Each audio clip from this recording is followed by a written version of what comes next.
საქართველოს საპატრიარქოს განცხადება 5 თებერვალი 2019 წელი. Ამ წლის 4 თებერვალს თორნიკე მამალაძის მიერ საქართველოს საპატრიარქოს მიმდებარე ტერიტორიაზე კარვის დადგმამ იმ მოთხოვნით, რომ მისი ძმა დეკანოზი გიორგი მამალაძე აზიარონ, საერთოდ საერო ხასიათი და ეკლესიაზე ზეწოლის თანამედროვე სახე შესძინა ამ საქმეს, რაც რა თქმა უნდა მიუღებლად მიგვაჩნია.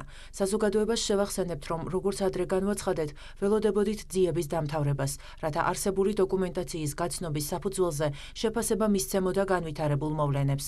სამივე ეტაპზე გამოძიებამ გიორგი მამალაძეს ბრალი დასდო, მაგრამ არსებული კანონმდებლობიდან გამომდინარე, წმინდა სინოდისთვის მასალების გადმოცემაზე პროკურატურამ უარი ახლახანს გვითხრა.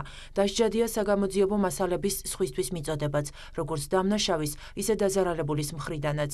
ვინაიდან დეკანოზი გიორგი თulis, რომ იგი მართალია და ითხოვს ზიარებას, ხოლო სასამართლომაც დამნაშავედ აცხადებს, სრულიად საქართველოს კათოლიკოს პატრიარქმა მიიღო შემდეგი გადაწყვეტილება. ნებისმიერ მღვდელმსახურს, რომელსაც მიაჩნია, რომ აღნიშნული პიროვნების ზიარება არის შესაძლებელი, შეუძლია ეს განახორციელოს, თუმცა ეს იქნება ამ სასულიერო პირის პირადი გადაწყვეტილება და პირადი პასუხისმგებლობა.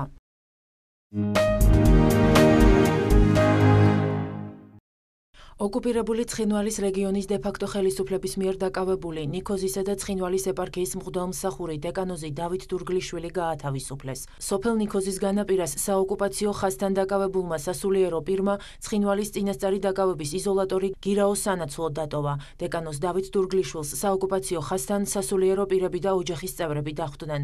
ნიქოზისა და ცხინვალის ეპარქიის მღვდელმსახური დეკანოზი დავით დურგლიშვილი რუსეთის საოკუპაციო ძალების ორმა წარმომადგენელმა დააკავა.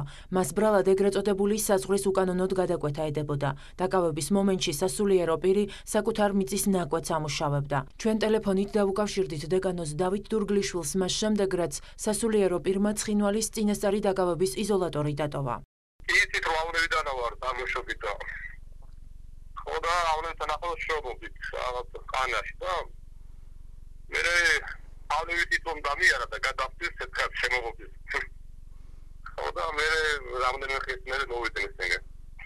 იმას აფიქსე რაღაც ვიდეო თვალე გუყენებს რაღაცა და მაშინ დამეშდეს საზღვრის გამო ეგეთ რაღაცა მოხდა. გირაოს სანაცვლოდ მოხდა.